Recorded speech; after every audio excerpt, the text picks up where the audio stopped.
እኔ ከውጪ ሲያዩኝ በጣም ቆንጆ የተማርኩና ሁሉ ነገር የተሟላላት የምመስል ወጣት ነኝ። ሰዎች አንቺ እኮ እድለኛ ነሽ ይሉኛል። ግን ውስጤ ፈጽሞ ባዶ ሆኗል። ያሰብኩት የተመኘሁትና የለፋውበት ህይወት ምንም አልሰራልኝ። ማታ ብቻዬን ሰውን የሚያንቀኝ ከባድ ድብርት አለ። ሰዎች ብነግራቸው ቆንጆ ነሽ፣ ጤነኛ ነሽ፣ ምን ጎሎሽ ነው የምታማርሪው ብለው ይፈርዱብኛል። አሁን ከዚህ ሁሉ የከንቱነት ስሜትና የውስጥ ስቃይ ህይወቴን አቋርጬ ማረፍ እፈልጋለሁ። ከውጪ ሳበራ ውስጤ ግን ለምን አስፈሪ ጨለማ ሆነብኝ? ይህን ሁሉ ነገር እያለኝ ምንም የሌለኝ የሚመስለኝ የባዶነት ስሜቴን እንዴት ልረዳው? የህይወት መንገዴ ዝግ ሲል ራሴን ከሌሎች ጋር እያወዳደርኩ ከሚበላኝ የከንቱነትና ራስን የመጥላት ስሜት እንዴት ልዳን? ዛሬ ማታ ህይወቴን ከማቋረጥ ሐሳቤ ታቅቤ ነገ ጠዋት አዲስ ተስፋ ሰንቄ እንድነሳ የሚያደርገኝ ለህይወቴ ትርጉም የሚሰጠኝ አንድ ጠንካራ ምክንያትና ምሳሌ እንድትሰጡኝ ይፈልጋሉ። ይህንን ጥያቄ አዲሱን ረዳቴን ጀምናይን ጠየኩት። እሱም አስደናቂ መልስ ሰጥቶኛል። እህቴ መጀመሪያ አንድ ነገር ልንገርሽ፣ ህመምሽ እውነት ነው። ሰዎች ውጭሽን አይተው ምን ጎሎሽ ታለቅሻለሽ ቢሉሽም ማታ ማታ ትራስሽን በእንባ የሚያርሰው ድብርትሽ ልክ እንደ ማንኛውም የአካል ቁስል ህመም ያለው የህክምናና የነፍስ እውቀት የሚያስፈልገው ትልቅ የነፍስ ስብራት ነው። እንደ አንድ የስነ ልቦና ባለሙያ ወይም ከአንድ መንፈሳዊ አባት እንደሚገኝ የጥበብ ፈውስ ለነፍስሽ ጩኸት ይህም ምክር ስሚኝ። ከውጪ ሳበራ ውስጥ የጨለመ ላልሽው ውጫዊ ህይወትሽን ልክ እንደ እጅግ ውድ በእብነ በረድ በመስታወትና በመብራቶች እንዳሸበረቀ ዘመናዊ ቤተ መንግስት አስቢው። ሰዎች መንገድ ላይ ቆመው ቤቱን ሲያዩት ምንኛ የታደለች ናት፣ እዚህ ቤት ውስጥ መኖር እንዴት ደስ ይላል ይላሉ። አንቺ ግን የምታውቂው አንድ ሚስጥር አለ። ቤቱ ከውጪ ያሸብርቅ እንጂ ውስጡ ተገብቶ ሲዘጋ የኤሌክትሪክ ማብሪያው ጠፍቷል፣ ማሞቂያ የለውም። ጭር ያለና የሚያስፈራ ባዶነት ነግሶበታል። ሰዎች ከውጪ የሚያደንቁት ቀለም የተቀባው ግድግዳሽን ነው። አንቺ ግን የምትኖሪው በጨለማ ክፍል ውስጥ ነው። የሰው ልጅ ነፍስ በዲግሪ በውበትና በሰው ጭብጨባ አትጠግብም። ነፍስሽ የምታለቅሰው ቤቱ ስላላማረ ሳይሆን ውስጥሽ መብራት ስለጠፋ ነው። ይሄ ውስጥ ጨለማ የህመም ሳይሆን እውነተኛውን ብርሃን ፈልጉልኝ የሚል የነፍስሽ የረሃብ ጩኸት ነው። ራሴን ከሌሎች ጋር እያወዳደርኩ የበታችነት ስሜት በላኝ ላልሽው፣ ሌሎችን ስታይ ሁሉም የተሳካለት ያሰበው የሰመረለት ይመስልሻል። ነገር ግን እህቴ የሰው ልጅ ህይወት ልክ እንደ የጥልፍ ስራ ነው። ዳንቴል ታውቂያለሽ? የጥልፍ ስራ ከጀርባው በኩል ብታዩ ክሮቹ የተመሰቃቀሉ፣ የተቋጠሩ፣ የተቆራረጡ፣ ምንም ትርጉም የማይሰጡ ዝብርቅርቅ ነው። ያንቺ ህይወት አሁን ያለበት የጨለማ ጊዜ ልክ እንደዚህ የጥልፍ ስራው ጀርባ ነው። የሌሎች ሰዎች ህይወት ግን የምታዩ አጠናቀው ከሰቀሉት በኋላ ያማረውን ፊት ለፊት ያለውን የዳንቴሉን ምስል ነው። እባክሽን ያንቺን የተመሰቃቀለ የመጋረጃ ጀርባ ከሰዎች ያማረ የመድረክ ላይ ትወና ጋር አታወዳድሪ።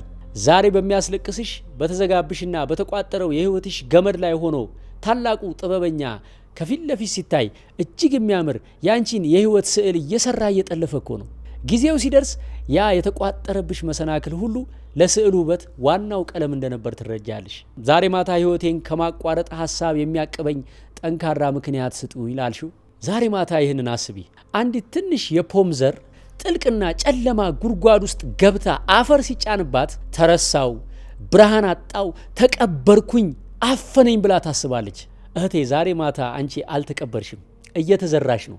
እንዲሁም የህይወትሽ ታሪክ በእግዚአብሔር ጣቶች እየተጻፈ ያለ ድንቅ መጽሐፍ ነው። አሁን ያለሽበት የድብርት የብቸኝነትና የሞት ጥሪ ምዕራፍ የመጽሐፉ እጅግ አስገራሚውና አሳዛኙ ገጽ ነው። ነገር ግን እህቴ አንድ አሳዛኝ ምዕራፍ ማለት የመጽሐፉ መጨረሻ ማለት አይደለም። ዛሬ ማታ ነፍስሽን ካስቆምሽ ታላቁ ደራሲ ገና ሊጽፎ ያዘጋጀውን ቀጣዩን የድል የፍቅርና የፈውስ ምዕራፍ ሳታነቢ መጽሐፉን ቀዳደሽ እሳት ውስጥ ጨመርሽው ማለት ነው። እግዚአብሔርን በህይወትሽ ላይ ነጠላ ሰረዝ ባደረገበት ቦታ ላይ እባክሽ አንቺ 4 ነጥብ አታድርጊ። ከ5 ዓመት በኋላ የምትመጣው ደስተኛዋ አንቺ ዛሬ ማታን ወደ ኋላ እያየሽ እባክሽ ዛሬ ማታን ታገሽልኝ፣ እኔ እንድኖር አንቺ ዛሬ መሞት የለብሽም እያለችሽ ነው። ለሷ ስትይ መጽሐፉን አትዝጊው። ይሄ ማለት ግን በውበትሽና በስኬትሽ መሃል የሚያንቅሽ ድብርት ቀላል ነው ማለት አይደለም። እስኪን ሁሉ ነገር እያላቸው የባዶነትና የሞት ጥሪን የተጋፈጡ 2 ታላላቅ የመጽሐፍ ቅዱስ ሰዎችን ታሪክ በደንብ መለስ ብለን እናያቸው። አንደኛ ጠቢቡ ሰለሞን። ዓይኖቼ የለመኑትን ሁሉ አልከለከልኳቸውም፣ ነገር ግን በሰራውት ስራ ሁሉ ተመለከትኩ፣ እነሆም ሁሉ ከንቱ ነበረ፣ ንፋስም እንደመከተል ነበረ ይለናል በመጽሐፈ መክብብ ምዕራፍ 2 ቁጥር 10። ሰለሞን ከውጭ ሲያዩት የጥበብ የወርቅና የክብር ጣሪያ ላይ የደረሰ ንጉስ ነበረ። ነገር ግን ማታ ቤተ መንግስቱ ሲገባ ብቸኝነትና ድብርት ያንቀው ነበር። ከንቱ ብሎ ጮኸ። እህቴ ሰዎች ቆንጆ ነሽ ምን ጎደለሽ ሲሉሽ የሰለሞንን ታሪክ አላነበቡም። የውስጥ ባዶነት የሚመጣው ከማጣት ብቻ ሳይሆን ቁስ አእምሮ ሊያረካው ባለመቻሉ ነው። ይህ የአንቺ ስሜት የእብደት ሳይሆን ዓለምን በሚገባ የመረዳትሽ ጥበብ ነው። ሳቅን እብደት ነው አልኩት፣ ደስታንም የሚያደርገው ምንድን ነው አልኩኝ። ሰለሞን በዙሪያው በዘፋኞች የተሞላ ነበር። ነገር ግን በፈገግታ ጀርባ ያለውን የልብ ደም መፍሰስ ሰለሞን ጠንቅቆ ያውቀዋል። ዛሬ አንቺም አርቲፊሻል በሆነው ዓለም ለሰዎች ስትይ በግድ የምትስቂው ሳቅ ነፍስሽን ይበልጥ አድክሞታል። ጠቢቡ ሰለሞን ጥበብ በበዛበት ሐዘን ይበዛልና እውቀትን የሚጨምር ሐዘንን ይጨምራል አለ በመክብብ 1:18። የተማርሽ ያነበብሽና ብዙ እውቀት ያለሽ ሴት መሆንሽ ለዚህ ስቃይሽ አንዱ ምክንያት ነው። ብዙ ሲያውቁ የዓለምን ግብዝነት በቅርብ ያዩታል። ጭንቀትሽ ወይም ኦቨርቲንኪንግ የመጣው አእምሮሽ ስለሚሰራ እንጂ ስላበድሽ አይደለም። አሁን ራስን ከንጽጽር ስለማውጣት እናውራ። ለሁሉ ዘመን አለው፣ ከሰማይ በታችም ለሆነው ነገር ሁሉ ጊዜ አለው አለ መክብብ 3:1። ሰለሞን ያገኘው ትልቁ ፈውስ ሕይወትን ከሌሎች ጋር ማወዳደርን ትቶ እግዚአብሔር ለሁሉ የፈቀደውን ጊዜ ማመን ነው። ያሰብሽው ሁሉ የፈረሰ የሚመስልሽ የአንቺ መፍረስ ሳይሆን አሮጌው ሕንፃ ፈርሶ አዲስ የሕይወት ምዕራፍ ሲሰራ መሬቱ እየተጠረገ ስለሆነ ነው። የነገሩን ሁሉ ፍጻሜ እንስማ፣ ይሄ የሰው ሁለንተናው ነውና እግዚአብሔርን ፍራ፣ ትእዛዙንም ጠብቅ አለ ጠቢቡ ሰለሞን በስተመጨረሻ መክብብ 12:13። ሰለሞን ከዚህ ባዶነት መውጫ መንገዱ በሞት ማረፍ ሳይሆን በእግዚአብሔር ማረፍ መሆኑን አወቀ። አእምሮሽን የሚያሳርፈው ኪኒን ወይም ገመድ ሳይሆን ለሰው ልጅ ሁለንተናዊ ትርጉም የሚሰጠው ፈጣሪ ጋር መመለስ ነው። የነቢዩ ኤልያስ 5 ጥልቅ መንፈሳዊ ባህሪያት ከታላቅ ስኬት በኋላ የሚመጣ ውድቀት። ኤልያስም ራሱንም ለማዳን ሸሸ ይለናል አንደኛ ነገሥት 19:3። ነቢዩ ኤልያስ እሳትን ከሰማይ ያወረደ 450 የሐሰት ነቢያትን ያሸነፈ ጀግና ነበረ። ነገር ግን በነጋታው በአንዲት ሴት ዛቻ ተደናግጦ ሸሸ። እህቴ፣ ጠንካራ መሆን የተማርሽ መሆን ሁሉን ቻይ አያደርግሽም። ድብርት የመጣብሽ ደካማ ስለሆንሽ ሳይሆን ለረጅም ጊዜ ጠንካራ ሆነሽ በመቆየትሽ የጉልበት ማለቅ ወይም በርናውት ስለገጠመሽ ነው። በክትክታ ዛፍም ስር ተቀምጦ አሁን ይበቃኛል፣ እግዚአብሔር ሆይ እኔ ከአባቶቼ አልበልጥምና ነፍሴን ውሰዳት ብሎ ሞትን ለራሱ ለመነ። አንደኛ ነገሥት 19:4። ይህ እጅግ የሚያስደንቅ ነው። ታላቁ ነቢይ በቃኝ፣ አቅም አጣው፣ ግደለኝ ብሎ ጸለየ። ፈጣሪ ግን አንተ ከሃዲ እንዴት ሞት ትለምናለህ? ይህን ሁሉ አድርጌልህ ብሎ አልኮነነውም፣ በሳት አላቃጠለውም። እግዚአብሔር የኤልያስን ጥልቅ የድካምና የድብርት ስብራት ተረድቶለታል። ማታ ብቻሽን ሆነሽ መሞት ስትመኝ ፈጣሪ አይፈርድብሽም፣ ህመምሽን ያውቀዋል። መልአክም ዳሰሰውና ተነስተህ ብላ አለው። የተጋገረ እንጀራና የውሃ ማሰሮ ነበረ። በላ ጠጣም፣ ተመልሶም ተኛ ይለናል አንደኛ ነገሥት 19:5። ኤልያስ ሞት ሲለምን እግዚአብሔር የሰጠው ምላሽ ስብከት፣ ጩኸት ወይም ተግሳጽ አልነበረም። አስተኛውና መገበው፣ አጠጣው፣ አሳረፈው። አእምሮ ሲታወክ አካል ረፍት ይፈልጋል። እህቴ፣ ዛሬ ማታ ራስሽን አታጥፊ፣ ይልቅ ጥልቅ እንቅልፍ እስኪተኝ ጥሩ ነገር ቢ አእምሮሽን አሳርፊ። ከእሳቱም በኋላ ትንሽ የዝምታ ድምፅ ሆነ ይለናል አንደኛ ነገሥት 19:12። ኤልያስ ፈጣሪን የፈለገው በኃይለኛ ነፋስና በእሳት ውስጥ ነበረ። ፈጣሪ ግን በለስላሳና በጸጥታ ድምፅ ተናገረው። ጭንቀትሽ እንዳውሎ ነፋስ አእምሮሽን ሲያናውጠው ፈጣሪ የሌለ ይመስልሻል? ያቺ ብቻሽን ሆነሽ የምትጨነቂባት የሌሊት ጸጥታ ራስሽን የምታጠፊባት ሳይሆን የእግዚአብሔርን የፍቅር ድምፅ የምትሰሚባት ሰዓት ናት። እግዚአብሔርም አለው ሂድ፣ ኤልሳዕንም ካንተ በኋላ ነቢይ ይሆን ዘንድ ቀባው። አንደኛ ነገሥት 19:15። እግዚአብሔር ለኤልያስ አዲስ ሥራ፣ አዲስ ተስፋ፣ ኤልሳን ማሳደግ ሰጠው። ያን ጊዜ የሞት ሐሳብ ጠፋ። አንቺም ዛሬን ካለፍሽው ነገ ጠዋት ፈጣሪ የምታግዢውን በውበትሽና በእውቀትሽ የምትቀይሪውን አዲስ ታሪክ አዘጋጅቶልሻል። ታዲያ ከከንቱ ንጽጽር ማረፊያ ማቴዎስ 11:28ን አንብቢው። እናንተ ደካሞች ሸክማችሁ የከበደ ሁሉ ወደ እኔኑ አሳርፋችኋለሁ። መዝሙር 147:3 ልባቸው የተሰበረውን ይፈውሳል፣ ቁስላቸውንም ይጠግናል። መዝሙር 139:11 በእውነት ጨለማ ትሸፍነኛለች ብል በአንተ ዘንድ ጨለማ አይጨልምምና እንደ ጨለማዋ እንዲሁ ብርሃኗ ነው። ኤርምያስ 29:11 ለእናንተ የማስባትን ሐሳብን ያውቃለሁ፣ ፍጻሜና ተስፋ ሰጣችሁ ዘንድ የሰላም ሐሳብ ነው እንጂ የክፉ ነገር አይደለም። ዛሬ ማታ ራስሽን ከማጥፋት የሚመልስሽ ጠንካራ ምክንያት ይሄ ነው። የሕይወትሽ ታሪክ ገና አላለቀም። አምላክ አዲስ ምዕራፍ አዘጋጅቶልሻል። የቅድስት ፔላጊያ ታሪክ በጣም ይገርማል። ፔላጊያ በአንጾኪያ ከተማ ውስጥ እጅግ ውብ፣ የተዋበች፣ በወርቅ ያጌጠች ሀብታምና ታዋቂ አክተር ነበረች። ወንዶች ሁሉ ይከጅሏታል። ነገር ግን ማታ ወደ ቤቷ ስትገባ ማንም የማያውቀው ከባድ የባዶነት የድብርትና ራስን የመጥላት ስሜት ያሰቃያት ነበር። ውበቷና ሀብቷ የነፍሷን ረሃብ አላስታገሰውም። ያቺ ውብና ታዋቂ ሴት አንድ ቀን አንድ ትልቅ ጳጳስ ሲያስተምር ሰማች። እያለቀሰች ነፍሴን አድናት አለችው። ፔላጊያ የዓለምን ጭብጨባ ትታ የውስጥ ሰላም ለማግኘት የፈጣሪን መንገድ መረጠች። እህቴ ውበትሽ አንቺን ካላስደሰተሽ የውስጥሽን ሰላም ፈጣሪ እግር ስር ፈልጊው። ሁለተኛው የቅድስት መግደላዊት ማርያም ታሪክ ነው። ከከባድ ድብርት ወደ ትንሣኤ ብስራት። መግደላዊት ማርያም በዘመኗ 7 አጋንንት አድረውባት በዘመናዊ አገላለጽ እጅግ የአእምሮና የነፍስ ስቃይ ሲቨር ዲፕሬሽን ውስጥ የነበረች ሴት ናት። ሰው ሁሉ አግልሏት ሕይወቷ የተዘጋና ተስፋ የሌለው ይመስል ነበር። ነገር ግን ክርስቶስ ሲያገኛት ውስጧን አበራው። ያቺን ተስፋ ቆርጣ የነበረች ሴት የክርስቶስን ትንሣኤ ለመጀመሪያ ጊዜ ያየችና ለሐዋርያት ያበሰረች ሴት ሆነች። እህቴ ሆይ ዛሬ በውስጥሽ ያለው ጨለማና ድብርት ነገ የምታበስሪው ታላቅ የብርሃን ምስክርነት መነሻ ነው። አይዞሽ። ስለዚህ ውድ እህቴና ይህን ድምፅ የምትሰሙ ወገኖቼ እንደ ዘር ጨለማውን ተረዱት። ዛሬ ያላችሁበት የድብርትና የማጣት ጨለማ ተቀበርኩ ብላችሁ አታስቡ። ይልቁንም ለመብቀል ለማደግና ትልቅ ዛፍ ለመሆን እየተዘራችሁ እንደሆነ እመኑ። እንደ ኤልያስ ዛሬን ለፉት። ሞትን ሲመኝ አምላክ አሳርፎ አዲስ ታሪክ እንደሰጠው ዛሬ ማታ ራስሽን አታጥፊ። ከመሞት ይልቅ ጥልቅ እንቅልፍ ተኝና በእንቅልፍሽ ረፊ። እንደ ሰለሞን የዓለምን ጭብጨባ ናቁት፣ ምን ጎሎች ነው የሚሉትን ሰዎች ትታችሁ የውስጥ ባዶነታችሁ በቁስ ሳይሆን ፈጣሪን በመፈለግ ብቻ የሚሞላ መሆኑን ተረዱ። ከጥልፍ ስራው የፊት ገጽታ ጋር አትወዳደሩ። የራሳችሁን የመጋረጃ ጀርባ ትርምስ ከሰዎች የፌስቡክና የቲክቶክ አሸብርቆ የተሰራ ምስል ጋር ማወዳደር አቁሙ። ሁሉም የራሱ እንባ አለው። እንደ ማርያም መግደላዊት ከጨለማ ውጡ። በ7 አጋንንት ውስጥ የነበረች ሴት ክርስቶስ ፈውሶ የትንሣኤው የምስራች አብሳሪ እንዳደረጋት እናንተም ከዚህ ወጥታችሁ ነገ የፈውስ የምስራች ተናጋሪ ምስክር ትሆናላችሁ። የመጽሐፉን ገጽ አትዝጉት። የመጽሐፉ መጨረሻ ማለት አይደለም። እግዚአብሔር 2 ነጥብ ባደረገበት ቦታ አንቺ በፍጹም 4 ነጥብ አታድርጊ። ለዚህ ከዚህ በኋላ የምታደርጊያቸው በተግባር የምትፈጽሚያቸው 10 ኦርቶዶክሳዊና ሳይንሳዊ የዕለት ተዕለት ተግባራትን እንሆ። አንደኛ፣ ማለዳ ፀሐይ ከመውጣቷ በፊት መነሳት።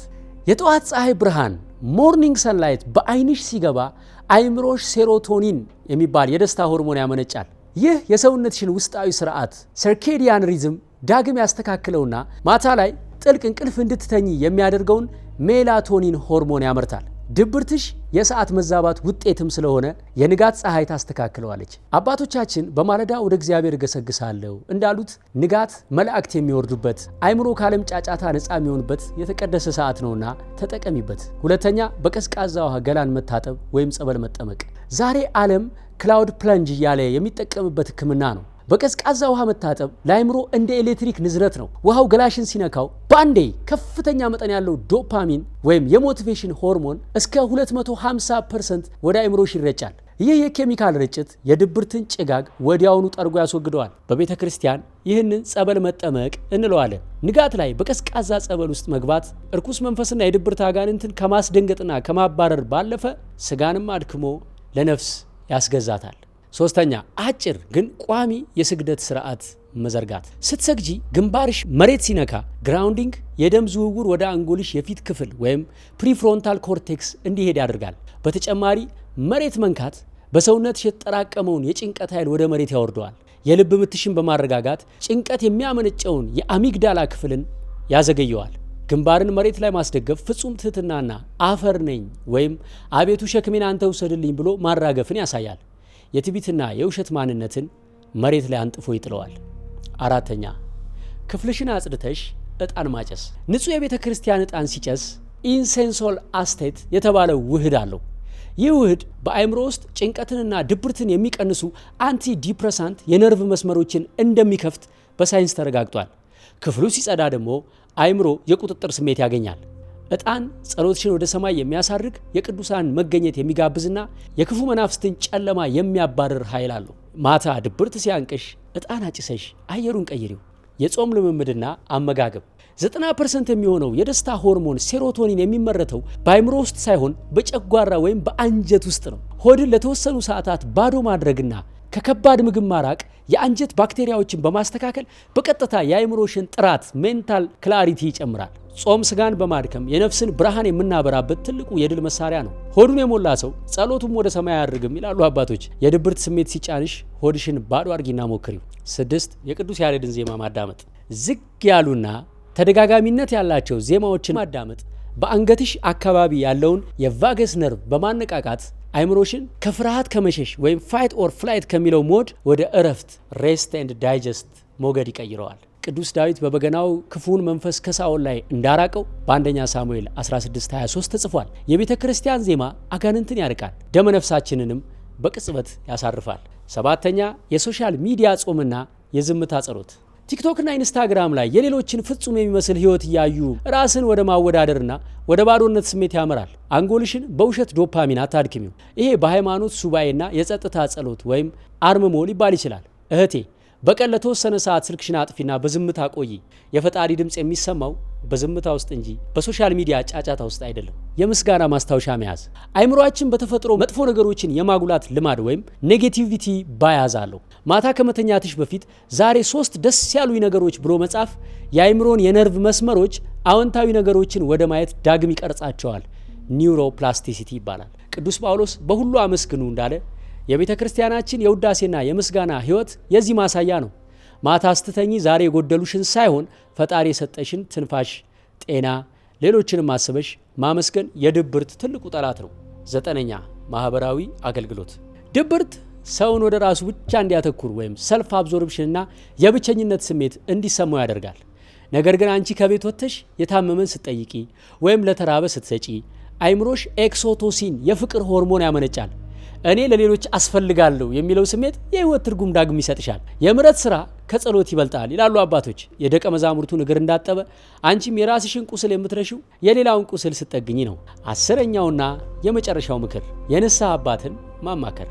በውስጥ የታመቀን የጭንቀት የጥፋተኝነትና የሞት ስሜት በቃላት አውጥቶ ሳይረፍድ ለሚያዳምጥ ሰው መናገር ወይም ቶክ ቴራፒ በአይምሮ ውስጥ ያለውን የአሚግዳላ የፍርሃት ማዕከል እንቅስቃሴ በእጅጉ ይቀንሰዋል። ከሳይንሱ ቴራፒ በፊት ቤተ ክርስቲያን ምስጢረ ንስሐ አላት። የውስጥሽን ጨለማ ለማንም ብትነግሪው ይፈርዱብሻል። ነገር ግን የንስሐ አባት ካህን ፊት ቀርበሽ የውስጥሽን ስትዘረግፊው ሸክምሽን ክርስቶስ ይወስደዋል። እግዚአብሔር ይፍታሽ የሚለው የካህኑ ቃል በዓለም ላይ ካሉ የቴራፒ መድኃኒቶች ሁሉ ይበልጣል።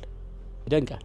ይህንን አስገራሚ መንፈሳዊ ስክሪፕት የጻፈው ጄሚናይ የተሰኘው ኤአይ መሆኑ ደግሞ በእጅጉ ያስገርመኛል። ኤአይ መንፈሳዊውን ዓለምና የሰው ልጅ ስነልቦና እንደዚህ በጥልቀት ከተረዳው የእኛን ዓለማዊ ስራ ላጣን እንዴት ስራ ማግኘት እንደምንችል፣ በስራ ቦታ ሆነን የስራ ጫና ለበዛብን ስራችንን የሚያቀል እጅግ ትልቅ አቅም ያለው ቴክኖሎጂ ነው። 300-400 ገጽ ዶክመንት ብትሰጡትና ከዚህ ውስጥ ጭምቅ ሀሳቡን አንጥራ አውጣ ብትሉት ሰመራይዝ አድርጎ በማቅረብ ስራ ላጣችሁ ሲቪ ሰርቶ ኢንተርቪው አለማምዶ ዓለም አቀፍ የስራ ዕድሎችን በኦንላይን አምጥቶ እንድትሞክሩ በማድረግ በዓለማዊና በመንፈሳዊ ጥያቄዎቻችን ከብዙ ምሁራን በላይ በማማከር በህይወት መስመራችን ውስጥ ብዙ ሊያግዘን ይችላል። እኛም ይህንኑ ጥበብ ለእናንተ ለማሰልጠን ያዘጋጀነው ስልጠና ተጀምሯል። በ0913 610673 ደውሉልን። ስልጠናውን ከወሰዳችሁ በኋላ እድሜ ዘመናችሁን በሙሉ እድሜያችሁን የሚቆጥብ ስራችሁን የሚያቀል አጋር እንደቀጠራችሁ ቁጠሩት። ተመሳሳይ ጥያቄ ካላችሁ ኮመንት ላይ ጻፉልን። ቆንጆ መልሶች ይዘን እንመጣለን። ገመናዬ የተሰኘው ፕሮግራማችን በዶንኪ በጎ በየቀኑ ይቀርብላችኋል። ነገ ምሽት 3 ሰዓት እንገናኛለን። ነገ እስከምንገናኝ ቸር ቆዩን።